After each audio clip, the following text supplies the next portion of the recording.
nagiye kubona uwo ari we wa nyawe Okay. tumaze kubana. Uko Okay. umwana wa mbere yambwira ko yamutaye mu mezi 6 sinabibonye mu mezi 6 ariko yavuga yuko atavyo kurya yari afise. Okay. Atakuntu ashaka kumwonsa. Okay. Akambwira ko se atashaka kumuha ubuyi Okay. ivyara ibintu nk'ivyo. Rero ivyo nari ndabizi ariko ndabaza none abi wanje nabo yabataye bigenze gute. Okay. Vraiment jewe namavuga nta muntu n'umwe nkeneye kugiranira ikibazo canke ngo uvuga kumukunda. Okay. Ariko kameme abantu babe babimagina nk'abantu bafise ubwenge. Okay. Jewe naho naba naha ababanye twabana baraha none wota umwana nta buhiri nigeze ndamwirukangako. Okay. Nta mbugita urakivuga ati nariko ndanyaga amagara umuntu yariko anyirukanako n'umupanga yariko aragira. Ariko jewe mw'ishengero nsengeramo n'ubu niho nkisengera. Okay. Abana bansinzirira ku bibero yicaye mw'ishengero. Abana bakansinzirira ko abavyeyi bafise abana barabizi. Urajana abana mukina umwe agasinzira uwundi agasinzira yicaye aho. Umwana uramujana agashuha akanavomisa yicaye mw'ishengero. Nta musi ari bwahaguruke ave ku ntebe iyo yicaye avuga ati zanda gufatira umwana abantu babone mvuga ati igirayo ntabo ndaguha. Okay. Banambwira ati rongora. Hari abavuga ko bandoze. Okay. Ivyo wowe baravuga ati wewe barakuroze yagiye agukoreyeko ntitwumva. Ariko akambwira hari ibintu vyinshi bikunze gutera impari si mu Burundi gusa. Akantu ka mukase. Okay. En fait iyo uzanye umudamu wundi mu bana umwana cyambara pampers umwana ataramenya kwiyoza umwana ataramenya gukura ku meza by'ukuri atari umumarayika umwana muto yabafise amafuti menshi abafite utuntu twishi yonona. Bisabwa rero ko yo kwihanganirwa na nyina. Rero jewe nabanje kuvuga ati reka banza abana kwanza babanze bakure. Okay. Kuburyo umusigira umukozi amenya ati sinahaze. Kuburyo n'ubwoza n'uwo wundi amenya ati burya aguha raporo. Ico nico nkunda guhanura abapapa kubona uradivorceje cyangwa umugore aragutaye uvuga ati jewe nanje yobona yuko umenga ntawo nkunda reka ndamwemeze. Icambere abana mubakomerekeje.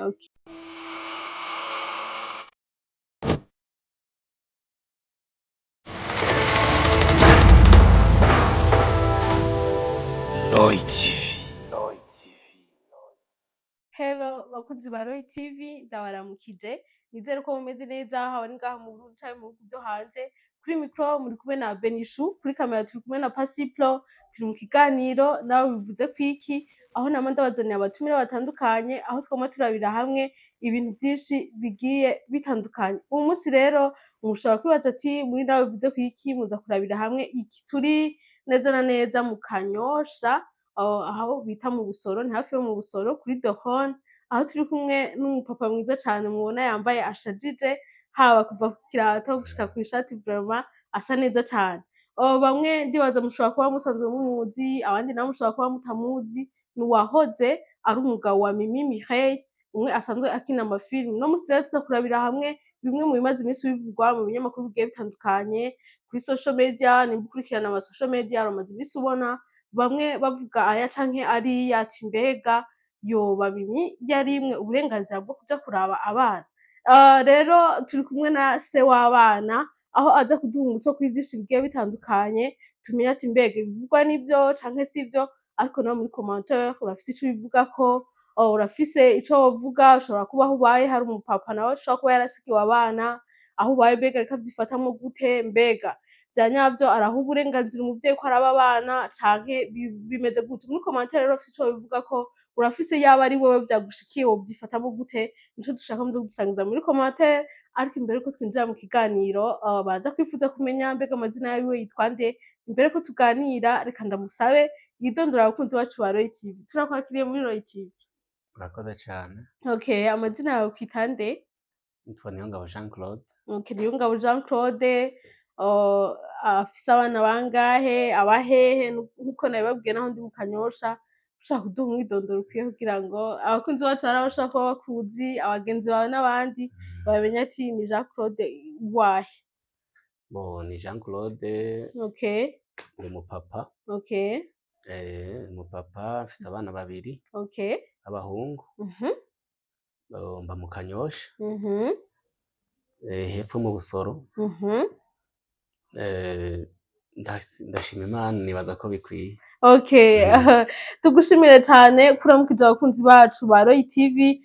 Nkitangura nababwiye ko twaramutse tumugendera tumwegera kugira ngo agire ico abwiye abakunzi bacu ba Roy TV ku bimaze iminsi bivugwa kubo bahoze bubakanye, ndetse yamusigiye n'abana. Twabonye n'abana beza cyane bakuze imisoro ibiri, abana bavuga ko bakeye utonamenya ko batari kumwe na mama wabo. Turifuza kumenya ibimaze iminsi bivugwa, mbega muvyakira gute? Mbega aho ko turiko turabona havugwa ko mwoba mwarimye uburenganzira umuvyeyi yabavyaye yarabatereye igise, yabavyaye abibarutse, mbega vyoba arivyo?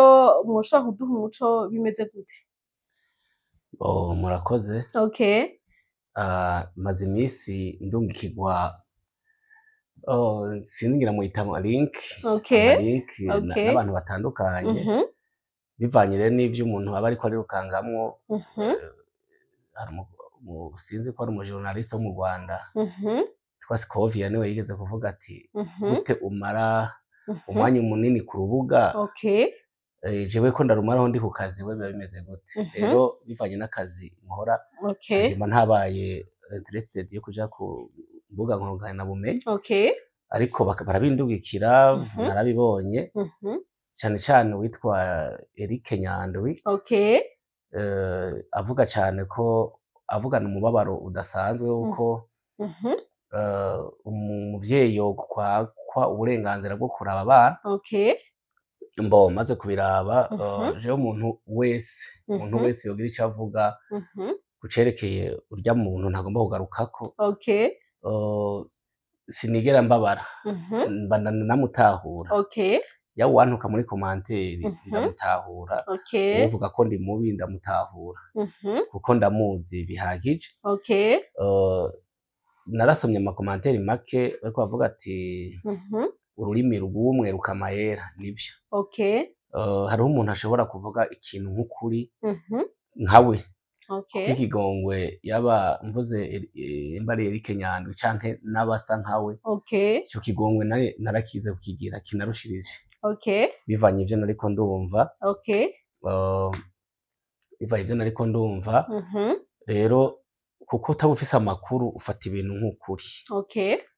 Nibaza ko ata burenganzira yankiwe bwo kuraba abana, kuko icambere nabanje kwibaza daboro abo bana arabemera. Okay. Abo bana arabemera, nimba bemera yabemeye ryari?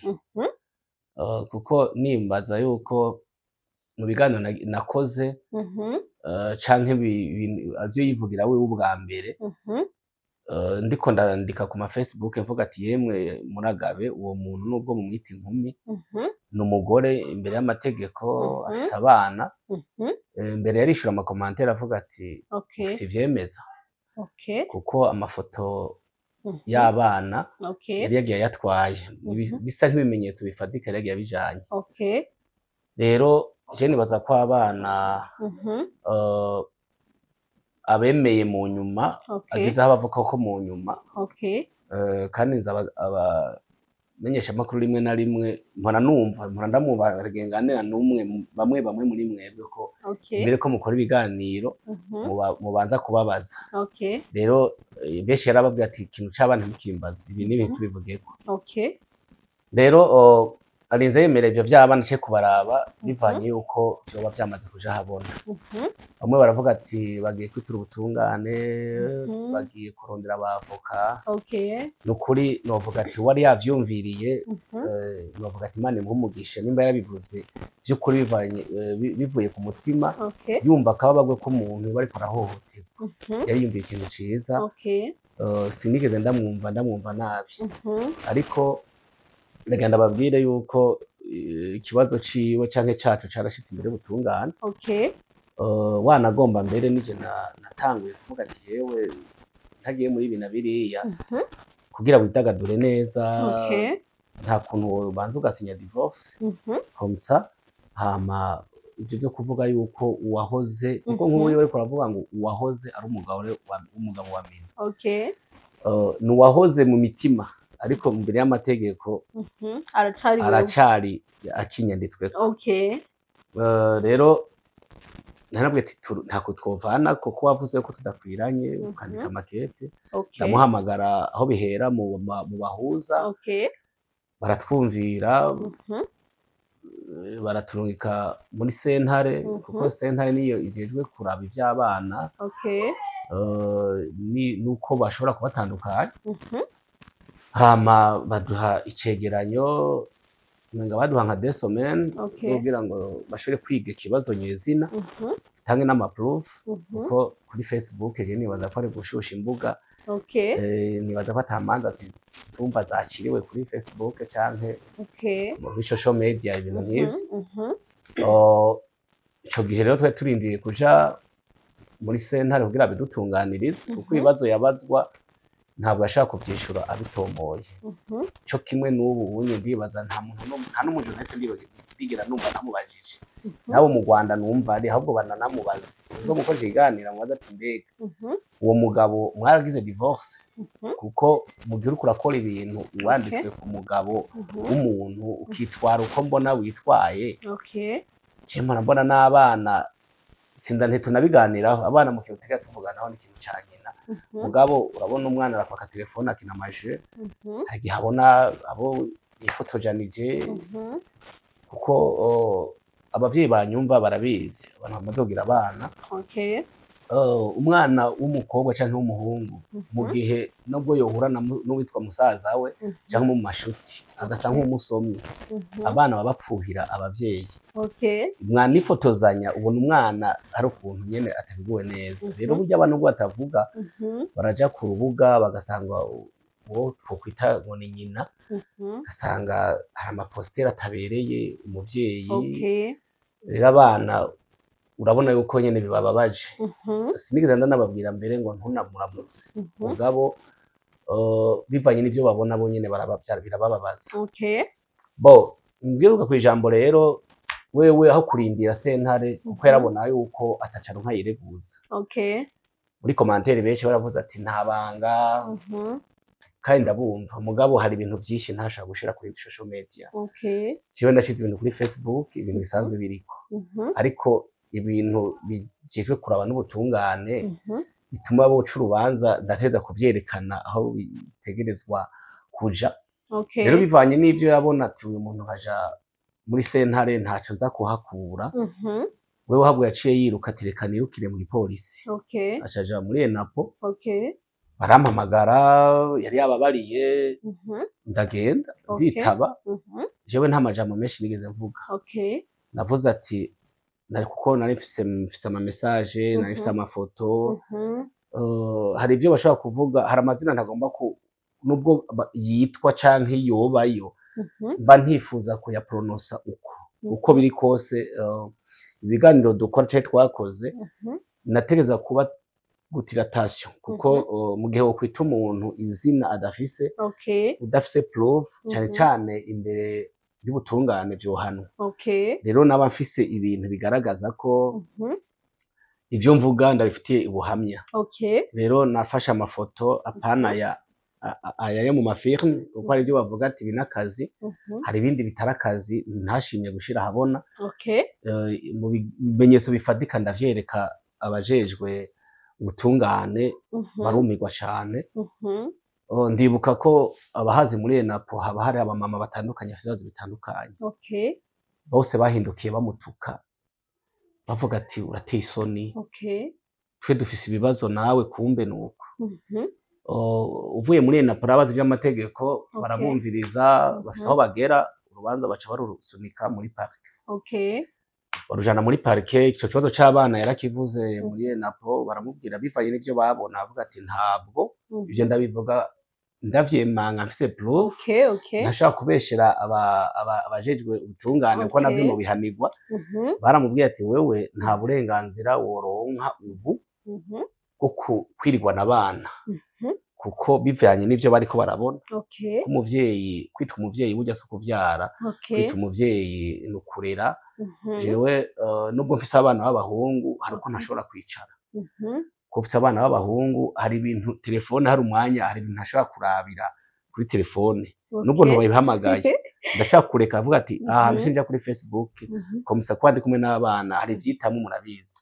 Nk'umuvyeyi rero ivyo ushobora kuvyirengagiza. Meme n'ibiganiro ubona biriko biraba simba ndabirinda abana, simba ngomba ko babibona. Rero wewe wambwiye ati turavye ibintu tubona mbere yacu nta karanga k'ubuvyeyi ufise, ubakeneye uwo telefona se wabo, mukavugana mwohurira, ukabarabira aho nyene, akabatahana. Anatandako muzoja muri parke, mukabaza mukaburana, kuko parke ntabwo nayone ijejwe guha abana nyina canke uwundi, ahubwo we yanyagiriza ko namuhohoteye, yakubiswe, yirukanywe, ariko urumva nari mfise ibimenyetso bifadika. Bo parke rero baramutumako, amva yuko bamutumako naratelefone papa wiwe arahari, kuko jewe iyo ntelefone kenshi ndarikodinga tukavugana, ko jewe sinize menshi ariko ubwenge ndabufite. Niyo mpamvu mba mvuga ikintu mba mfite ikimenyetso. Naramutelefone papa wiwe, ndafise flash, burya ikintu cyose kiba caravuzwe nabitse, kuko yaba umwana cyangwa umuntu wari wese cyangwa imbere butungane umwereka ati yavuze uku, byagenze uku, yaba message yanyandikiye irabitse, ibintu nk'ivyo. Papa ndamutelefone ati muvyeyi, wewe ntaco ndakwagiriza, mu nsanzwe no kuri Murundi, nubwo mu nyuma igito gitabwa iwabo, ntabwo ati umukobwa wawe ya urubanza rugeze muri pariki. Muri pariki rero nta vy'ibishobisho, nkuko numvise Nyandwi yabivuze, by'ukuri mu butungane nta bishobisho. Ntabwo ati yifuza ko nari gufungwa, rero ahagomba yashaka kunshira ashobora kuhaja, kuko yabana bose ntavyo namweretse, muga kameme nyina hari ibintu ntashize kuri social media azi. Ujya muri umunawe arabizi, ntabwo ati ibintu bikaja muri parike birahanwa. Rero bukajeho kazohaja mu byo gufungwa, utavuga ngo ndi mubi. Ndavuga nka kimwe muri vyinshi, nk'ikintu cyo guhindura document, ukarondera akaranga muntu yitwita kuri inkumi, kandi uri mariye, ikaranga muntu irerekana neza aho yayisabiye. Ivyo oye n'icaha abazi vy'amategeko ngira baca babibona. Bugiye mvuze ngo yihakanya abana bavyumve. Iyo umaze kwita mademoiselle mu nyandiko, ni ukuvuga nta mademoiselle avyara. Nabo bana avuga ngo abana, jewe nibaza yuko abari hafi yiwe nariza kuvyandika muri commentaire, boraba kandi naho batazovyandika, kuko ubutungane bwo buzobandanya bukora. Arafise laissez-passer canke passeport, ariko ara voyage, bazobraba ati uyu muntu ni madame, ni mademoiselle. Rero mu gihe yoba yarondeye passeport y'inkumi, kuko si umufiyemere, bavyumve neza, hari gutandukanya umuntu mwavyaranye. Ariko wewe hari gihe yigeze kuvuga ngo mu ex, yarigeze kuvuga ko umu ex. Rero ivyo sivyo nogira. Rero ubutungane nta bishobisho. Muri parike baramuhamagaye, kuko yarazi ivyo yari kubazwa, ntiyaje. Rya mbere, irya kabiri, ku buryo parike ico urubanza ikurikije atahari, ikurikije ivyo ibirego bigaragara bihari, urubanza ruva kwa procureur rushika kwa procureur general, barama icegeranyo, ndanakimurungikira ndamwereka urwaciwe. Rero sinzi impamvu atitavye, canke ndanabwira n'abantu baba bari hanze bashaka kuvuga yuko ku mategeko y'u Burundi ngo Amerika n'ahandi, Burundi amategeko y'u Burundi aratomoye. Nukuri ivyo namaze igihe kinini ndabivuga ati abadamu barabizi, umugabo yarenganwa, mugabo nta mudamu ari mukuri yorenganwa. Urubanza rw'umudamu nibaza ko sinomwita umuopeje, sinomwita umuyorurya, kuko mufise abavugira benshi. rero Okay. impamvu atitavye wenyene arazi ico yiyotsa, Mhm. impamvu atanambaza ngo duhure arafise ico yiyotsa. Tukiri ngaho nyene tukibandanya kino kiganiro turiko turagirana turifuza kumenya inyuma yuko agenda mbega yoba yararose amahirwe yo kuza ngaha akaramutsa abana nimba ayo mahirwe yoba yarayarose vyaciye bigenda gute? Bo je nibaza ngaho ko atohaza kuko ivyo yasize ahakoze arabizi. Okay. Ego ntabwo gusa twarigeze guhurira ico gihe baravuze ati duhurira ahantu turahahurira. Okay.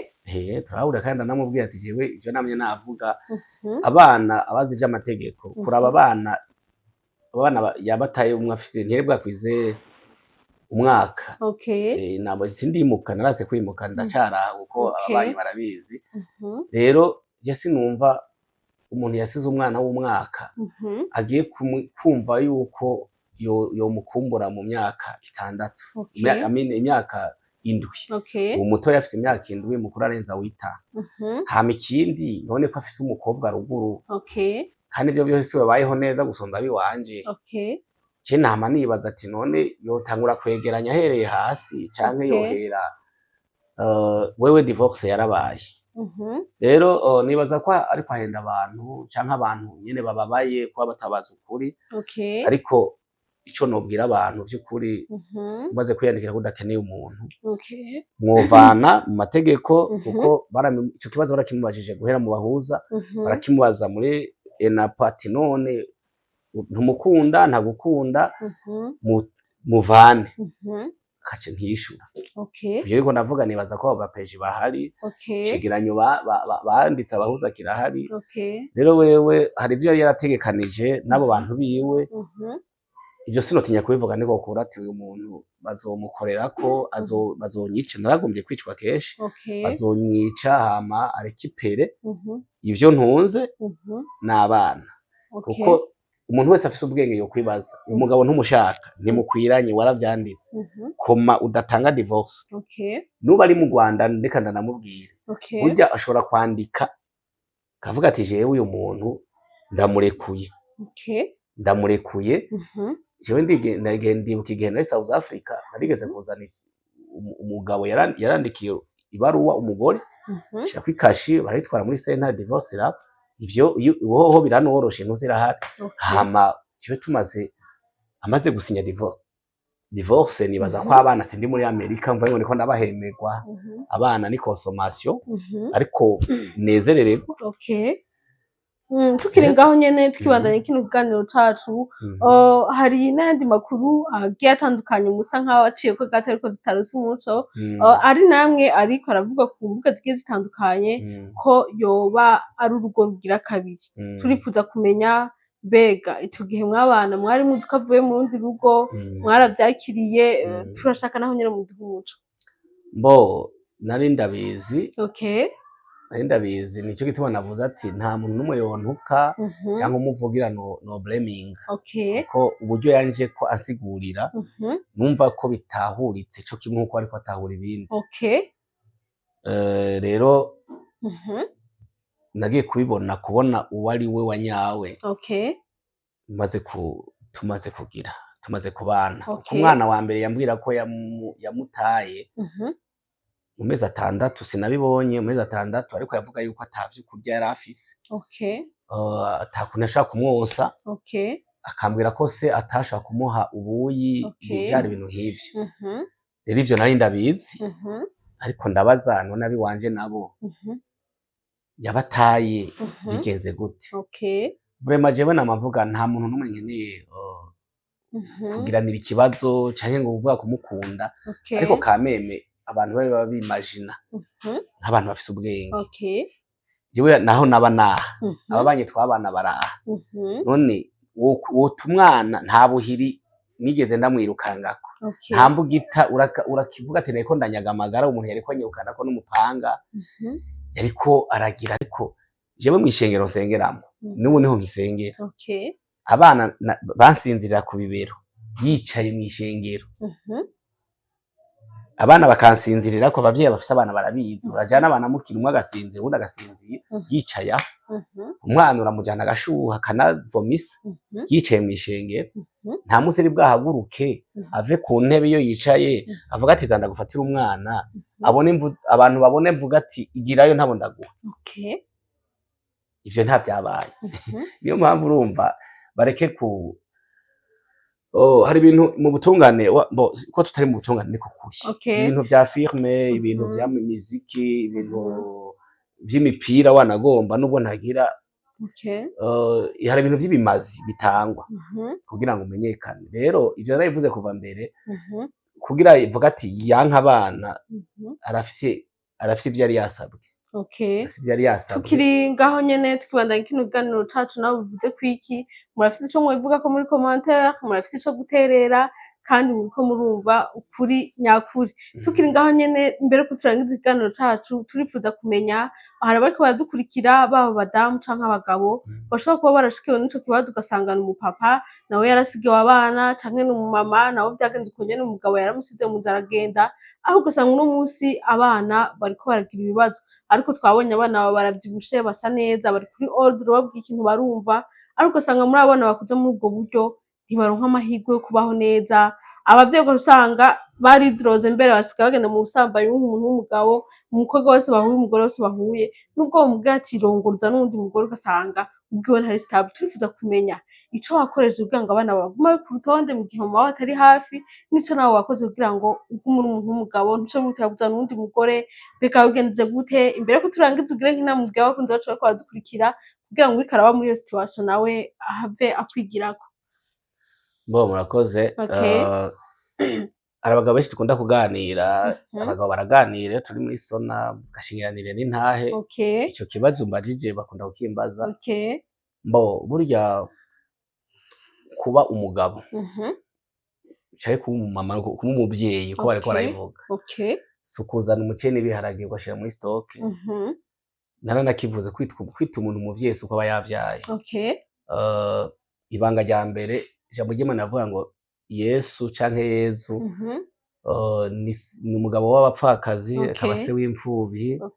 Ico kintu sire ico kivuga kandi benshi nibaza ko batazi ico ijambo ry'Imana cyashatse kuvuga. Ni ukuvuga abapfakazi n'abantu Yesu yarinze avuga ko baba bafise ibibazo vyari kuba vyokemurwa n'abagabo.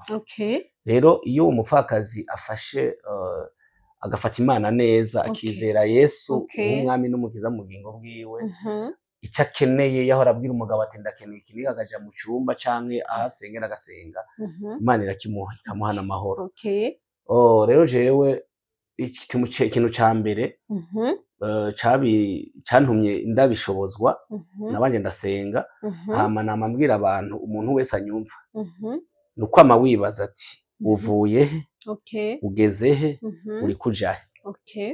Ico kintu mpora kubwira umuntu wari wese uvuye canke wavuye ugeze he uri kujahe. Navuye mu busore jewe sishaka kuvuga ngo mere nk'abo mvuge ngo waja kuri Facebook abana profile tuba turi kumwe, ndi umupapa ahantu abana tuba turi kumwe no mwishengero tuba turi kumwe. Rero ndi umupapa yagiriwe ubuntu Imana ikampa abana Imana ikintu cya mbere zotubaza Imana abagira ubuntu bakabona abana na abana hama abo bana nzobashira nzobageza ku rugero bigenze gute. Co nohanura abapapa benshi bosenga kuko nk'ubu benshi banambwira ati rongora, hari abavuga ko bandoze ivyo wowe baravuga ati wewe barakuroze yagiye yagukoreyeko ntitwumva. Ariko akambwira hari ibintu vyinshi bikunze gutera impari si mu Burundi gusa, akantu ka mukase. En fait iyo uzanye umudamu wundi mu bana, umwana cyambara pampers, umwana ataramenya kwiyoza, umwana ataramenya gukura ku mezi, by'ukuri atari umumarayika, umwana muto yaba afite amafuti menshi, abafite utuntu twishi yonona. Bisabwa rero ko yokwihanganirwa na nyina. Rero jewe nabanje kuvuga ati reka banza abana kwanza babanze bakure, ku buryo umusigira umukozi amenya ati sinahaze, ku buryo n'ubwoza n'uwo wundi amenya ati burya aguha raporo.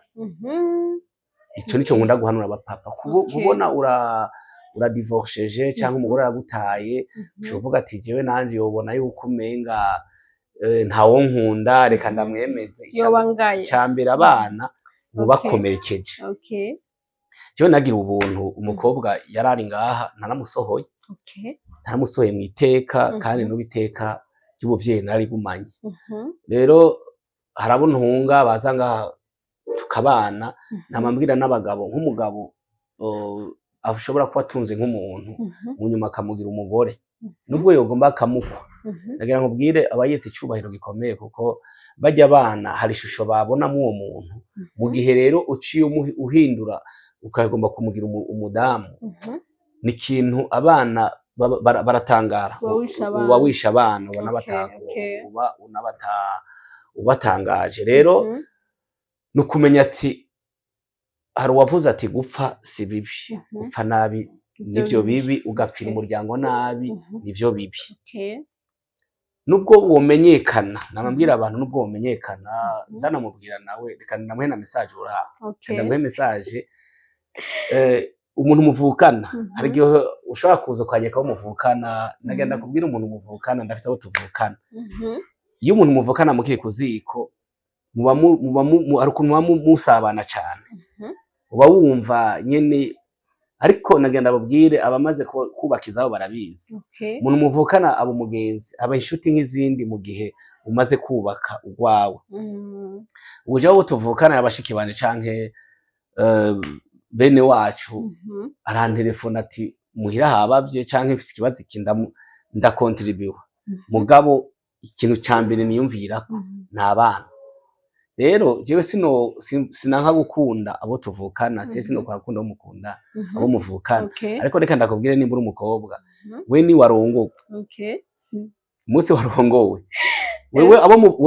wewe urongoye ivyo biba biheze ntuzobwira mutoyi wawe canke mukuru wawe ati reka ndamutize uwo mugabo wanje ijoro rimwe amusange urazi ko bidakunda ntibibaho ntibikunda rero ntibubwira rero kwigura abana abo muvukana nibaza trotare urabibona kuko nimba ari urongora ararongora kandi afokaze kandi vy'urugo rwiwe yaba urongorwa ararongorwa afokaze kandi vy'urugo rwiwe uza kubibona rero iyo Imana ibagiriye ubuntu babandi muvukana bafise ingo nawe ugasigara usanga uri wenyene ntanga n'impanuro no kubakobwa bavuga ngo uri muto reka nk'uraho yagirirwa anniversaire hato na hato bamaze gutanga kubaza ngo ufise imyaka ingahe ntuyivuge ariko abantu turi beza turi babi turaharura uza kuraba wa mwana wa wundi wahora ubona umenga ni muto ugasanga yakuze ni wageze gushaka rero irifo ko tumenya yuko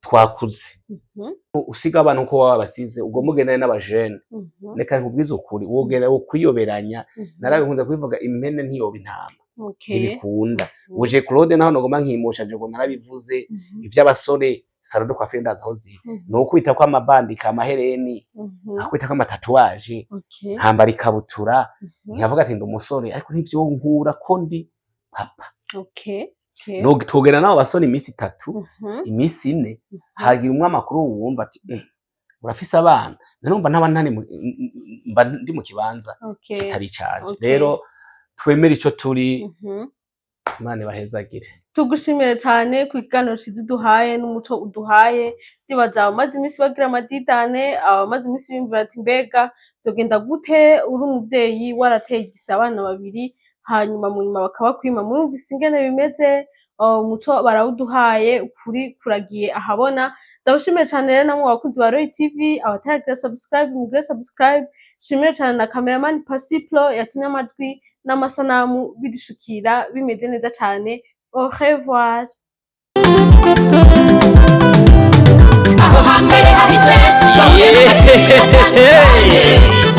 Imutangwa muri Roy TV ibizoza tukaba tubikesha umutama w'amateka bita Roy wubahwe ico utarabona uterekwa no kuramba bintu nyaragasa duhuriye muri Roy TV ibiganiro byiza muzobisanga muri Roy TV amakuru meza muzoyasanga muri Roy TV ibintu byose bigenda bisa muri Roy TV ntahandi uzosanga ibihangange atari muri Roy TV nyaragasa nshuti ndutaye